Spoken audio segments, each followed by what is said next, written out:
आज के दौर में अधिकतर लोग मानव के अधर्मी स्वभाव को कलयुग का जिम्मेदार मानते हैं। ऐसे में जब भी द्वेष, छल, कपट, अधर्म की बात आती है तो लोग कहते हैं कि ये कलयुग का प्रभाव है। ये हर कोई जानना चाहता है कि कलयुग का अंत कब होगा। हमारे धर्म ग्रंथों, वेदों, पुराणों में कलयुग के बारे में पहले ही भविष्यवाणियां की जा चुकी हैं। हमारे पौराणिक ग्रंथों में 4 युगों का उल्लेख मिलता है: सतयुग, त्रेता युग, द्वापर युग और कलयुग। और आज वर्तमान में काल यानी कलयुग चल रहा है। कलयुग में पाप, अधर्म अपने चरम पर होगा। हमारे धर्म ग्रंथों में ये बताया गया है कि कलयुग में क्या क्या होगा, कौन कौन सी घटनाएं होंगी। और आप इस वीडियो के जरिए जानने वाले हो कि हमारे वेदों, पुराणों में ऐसी कौन सी भविष्यवाणियां कही गई हैं जो कलयुग में सच होने वाली हैं।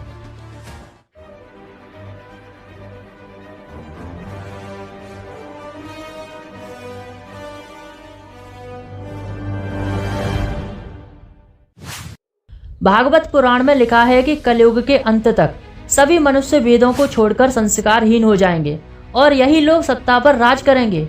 सभी मनुष्य झूठ, अधर्म और एक दूसरे के धन को हत्या लेने वाले होंगे और ये इस काम को करने के लिए हमेशा उत्सुक रहेंगे।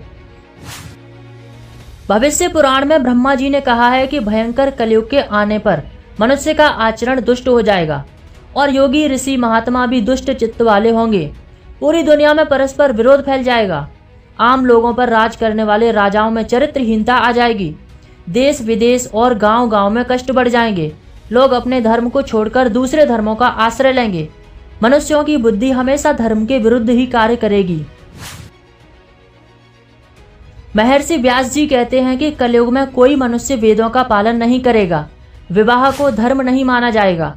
शिष्य गुरु के अधीन नहीं रहेंगे। कोई भी किसी कुल में पैदा क्यों न हुआ हो, जो बलवान होगा वही कलयुग में सबका स्वामी होगा। लोग अपने कर्मों और वचनों को ही श्रेष्ठ मानेंगे। कलयुग में मनुष्य घमंडी होगा। उसे थोड़े धन का ही घमंड होगा। लोग धनवान को ही अपना स्वामी मानेंगे। मनुष्य में क्रोध, लोभ इतना बढ़ जाएगा कि वह आत्मरक्षा में भी असमर्थ हो जाएगा। मनुष्य ज्ञानियों को छोड़कर अज्ञानियों और अंधविश्वास में विश्वास करेगा। समय के चलते कलयुग में दूसरों के प्रति दया भावना खत्म होने लगेगी।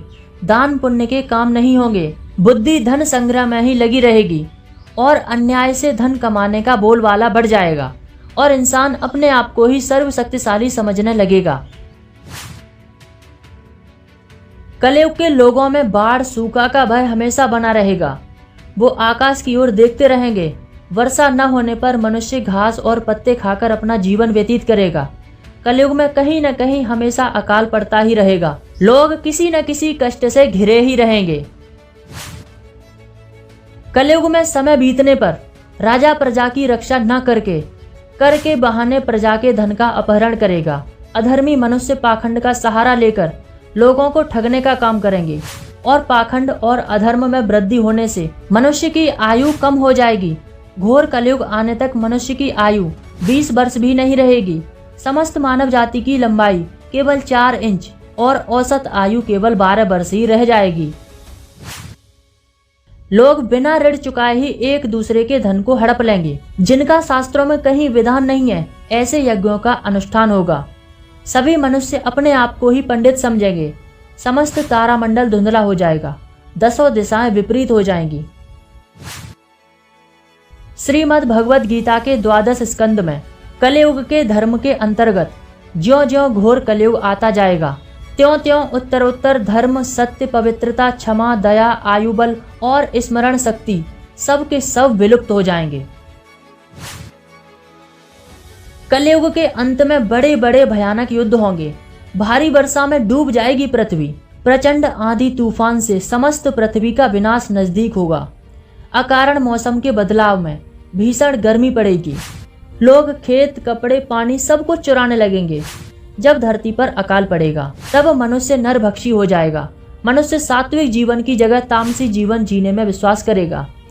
प्राणदायिनी पवित्र गंगा नदी भी सूख जाएगी और पुनः वैकुंठ धाम लौट जाएगी। सभी देवी देवता अपने धाम चले जाएंगे। मनुष्य पूजन, व्रत, उपवास और सभी धार्मिक काम करना बंद कर देगा। ये वो समय होगा जब धरती से अन्न उगना बंद हो जाएगा और धरती जलमग्न हो जाएगी। तो गाइस ये थी 10 प्रमुख भविष्यवाणियाँ जो हमारे वेदों और पुराणों में हजारों साल पहले कलयुग के बारे में कही गई हैं। लेकिन इसके बाद क्या होगा? जब घोर कलयुग आएगा तब एक बार फिर भगवान विष्णु धर्म को पुनः स्थापित करने धरती पर अवतरित होंगे, जो कहलाए जाएंगे कल्कि।